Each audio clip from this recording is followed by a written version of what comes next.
Our first video takes us all the way back to 1989 in Newcastle, Australia, a night that will never be forgotten.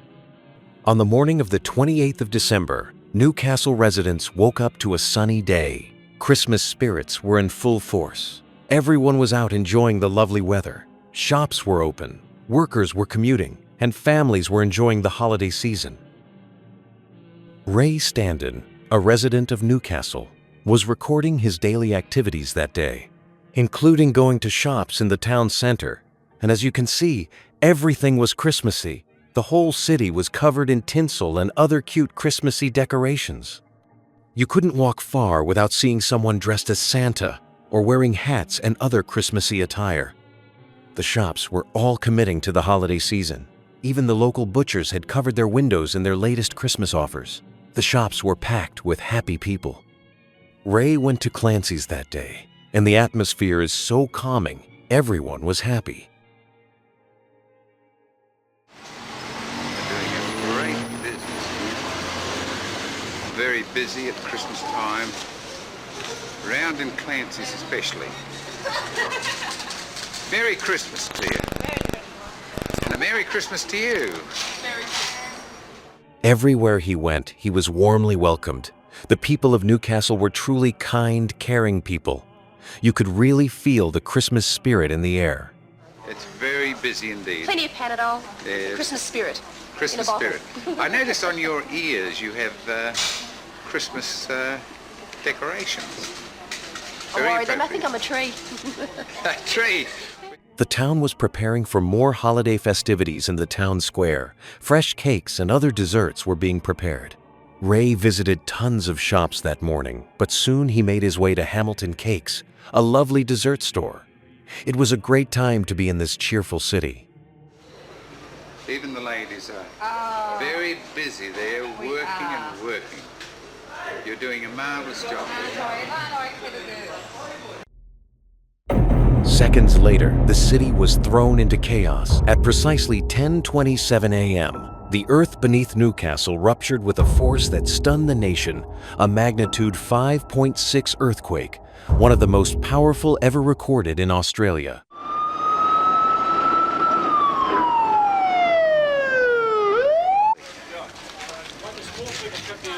Lights are out, telephones are out. In just seconds, buildings crumbled, walls cracked, and the streets were filled with the sounds of shattering glass and terrified screams.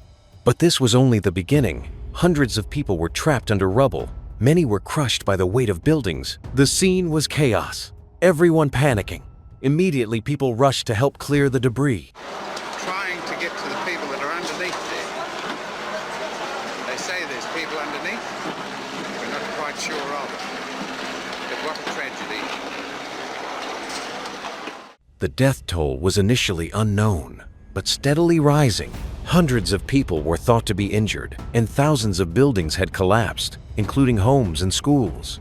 For a country unaccustomed to seismic activity, the shock was overwhelming. The streets were full of distress, both physically and emotionally.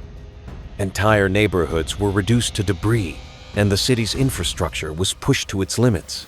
The psychological toll was just as severe, as survivors struggled to comprehend how such destruction could come from beneath their feet, with no warning at all. I was looking underneath the rubble, I seen this place, I seen a thong standing up. Yes. Put my hand in, and I felt a toe. Yeah. Then we dug out, there he is, jump about 45, 50 I'd say it would be. And he was dead? Yeah.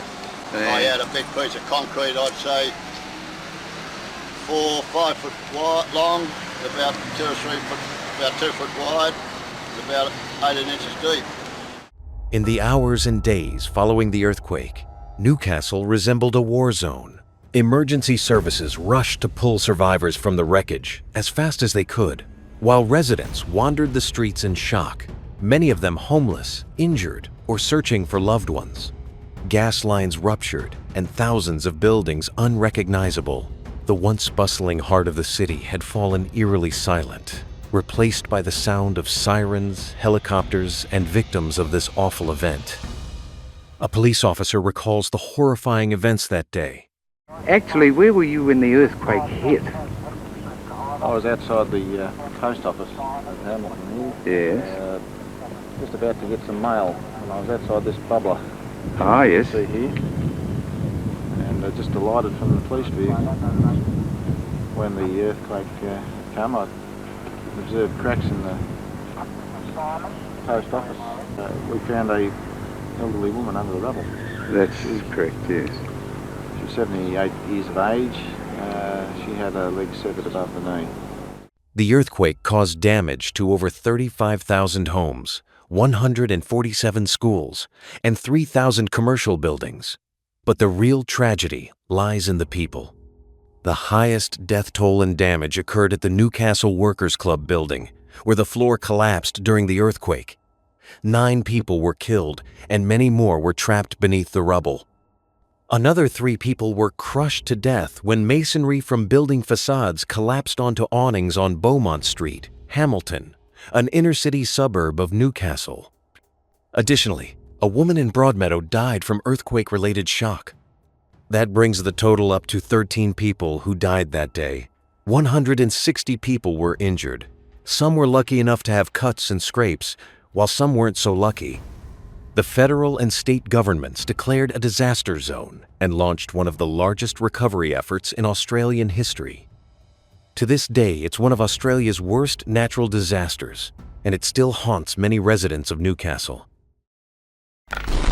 On the 4th of February, 2021, in Luna County, New Mexico, police officer Darian Jarrett pulled over a white Chevy pickup on Interstate 10 near mile marker 101 as a part of a Homeland Security investigation. The driver, Omar Felix Cueva, was under investigation for drug trafficking. His previous rap sheet was unbelievable. The amount of charges this man had was crazy. For a little backstory so you understand, Homeland Security asked Darian's sergeant if there would be available units to assist them with pulling over Omar Cueva on I-10 if the opportunity came. Darian's sergeant said there would be available units to assist on the 4th of February, and on this day, Jarrett's sergeant spoke with him about looking for a white Chevy pickup and if he saw it, to initiate a traffic stop. But only if Jarrett created his own probable cause to stop Cueva and do a search of his vehicle. During the traffic stop, Cueva fired multiple shots at the officer. 1251 SOCOM traffic.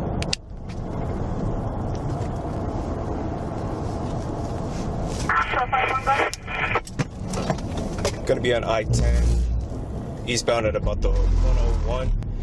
I'll attempt tag 0527 Edward Paul. It's gonna be a white Chevy pickup, one aboard. Can't tell what state the temp tag's out of. The officer can then be seen slowly walking up to the Chevy pickup and knocking on the door, completely unaware of how extreme this situation is about to be.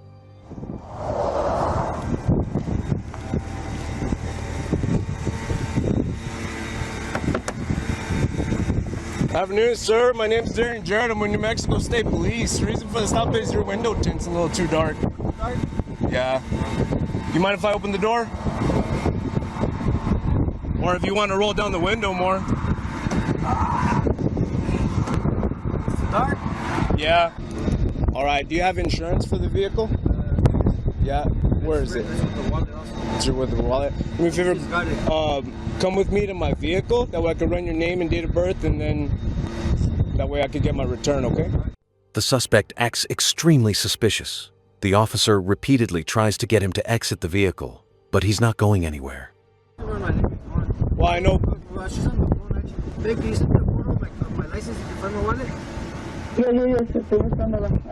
That'll work. Grab the phone and come with me to my vehicle so I can get the return, and then I can make sure that everything's good. Okay. What was your name? Omar Cueva. Omar Cueva? Yes, sir. All right, Mr. Cueva. Okay. After 20 minutes of delaying the officer, Mr. Cueva decides to finally exit the vehicle. It was just before he exited the vehicle that Officer Jarrett noticed his firearm. He asked to remove the gun from Mr. Cueva for his safety. But sadly, Officer Jarrett was far too trusting of him. Mr. 𝐃𝐀𝐑𝐊 immediately fired shots. You can see Officer Jarrett reach for his gun, but by then it was too late. I got paperwork I gotta do, you know? Hey, real quick. You have a firearm on you? Yeah. No, I see it. Please, do me a favor. You mind if I take it off you for my safety? All right, hold on. Hey, come on. It was at this point Felix 𝐃𝐀𝐑𝐊 fired a total of 11 shots at Officer Jarrett. Every shot hit, and 2 of the fired shots were to make 100% sure he wouldn't survive.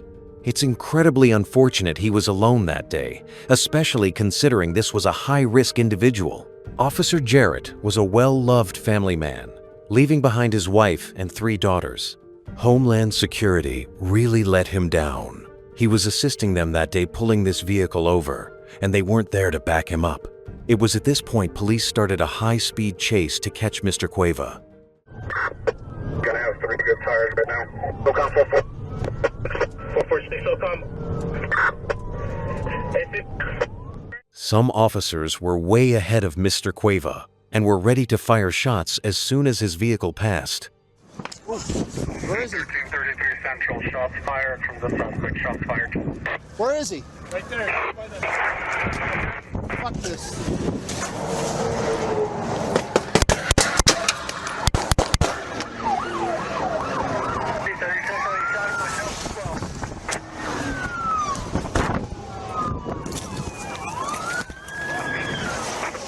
At this point, he had the whole New Mexico State Police force after him. It didn't take police long. An Officer Pitt maneuvered his vehicle, and now there was a standoff. Sir, is he headed in the opposite direction of traffic?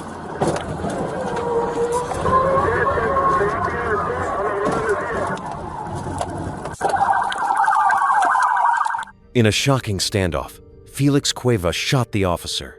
But fortunately, it was not fatal, and he got right back up and shot 𝐃𝐀𝐑𝐊 moments later.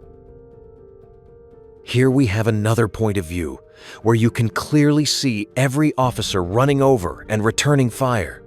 The officer he shot was fine, but Mr. 𝐃𝐀𝐑𝐊 did not survive.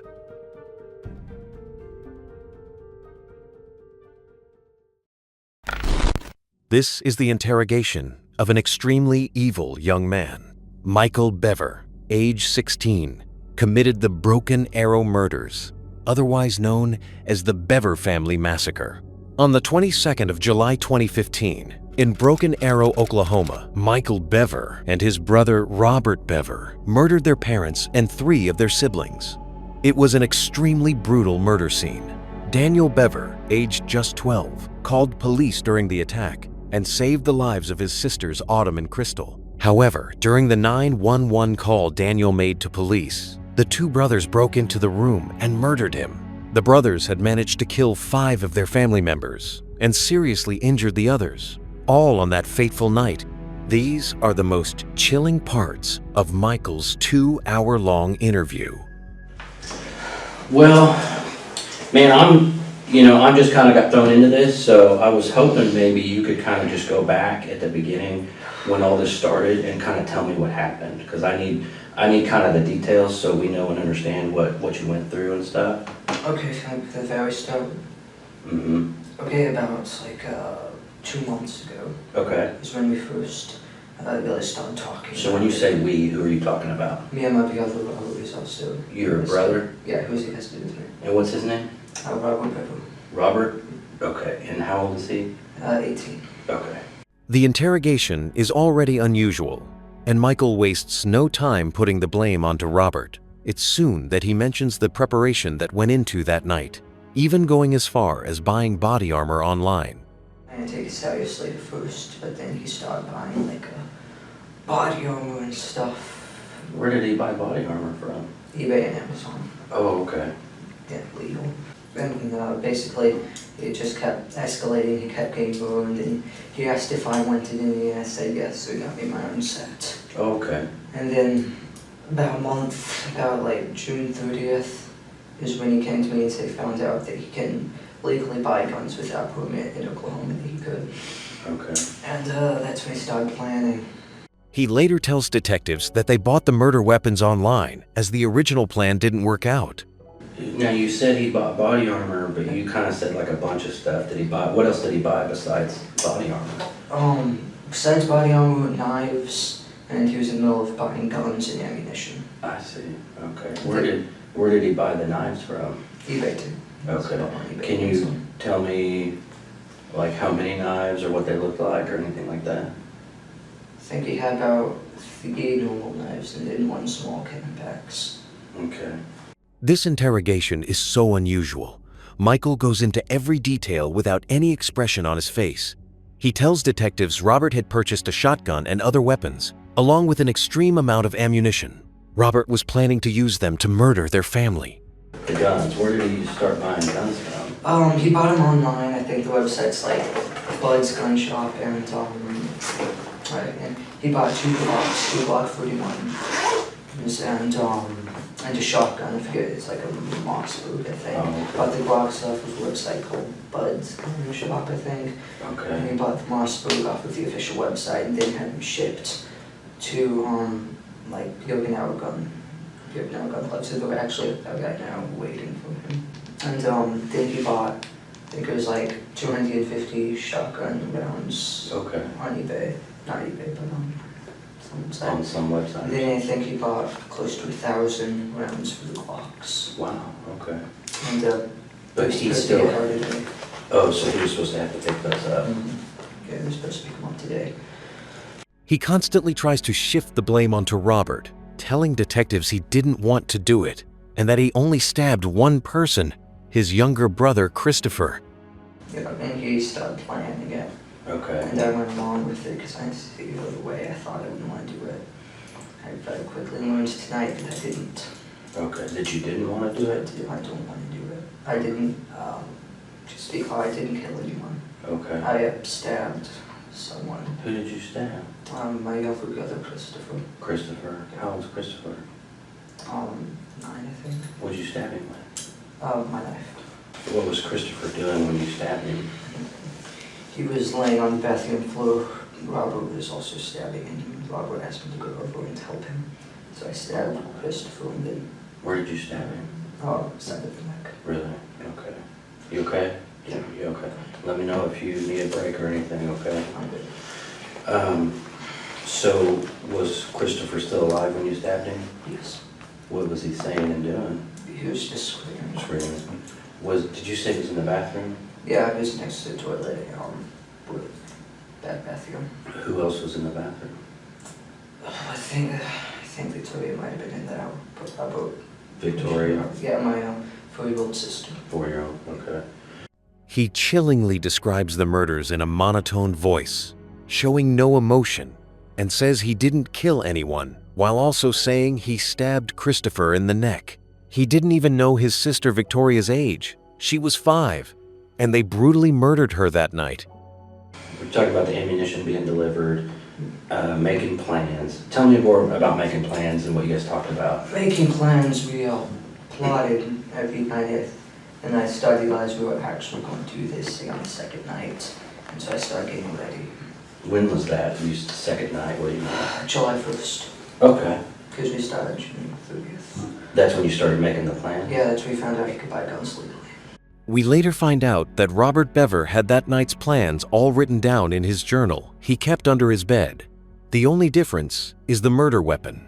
The guns were at the gun shop waiting to be picked up, and the ammunition was arriving at the house later that day. But they decided tonight was the night. They couldn't wait any longer. Why did he want to do it? To kill people? Yeah.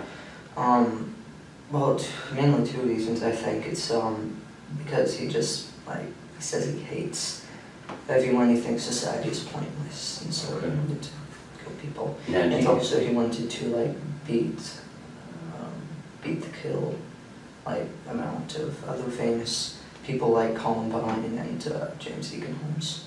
Okay. Did you kind of feel that way too, when you guys were talking earlier, Yeah. do you have a problem with society too, you think? No, I just...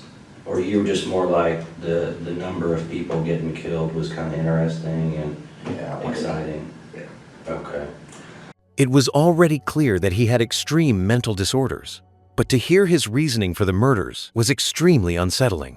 But it only gets darker. He tells detectives that he planned to convince the people that were still alive that he was on their side and that he called police. But he never called. He convinced them so that Robert could make sure they were dead, stabbing anyone who was still alive. It's also super bizarre how he refers to his family as people. Catch you before you get in that bad spot where people start saying you're a bad guy, you're evil, you're a liar. So just tell me what I'm missing.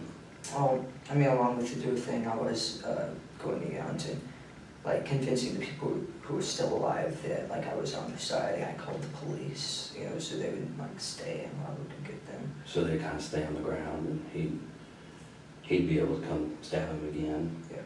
Did you ever have to go get Robert to let him know someone was still making too much noise or anything? No, it was 𝐃𝐀𝐑𝐊. He was just going from person to person.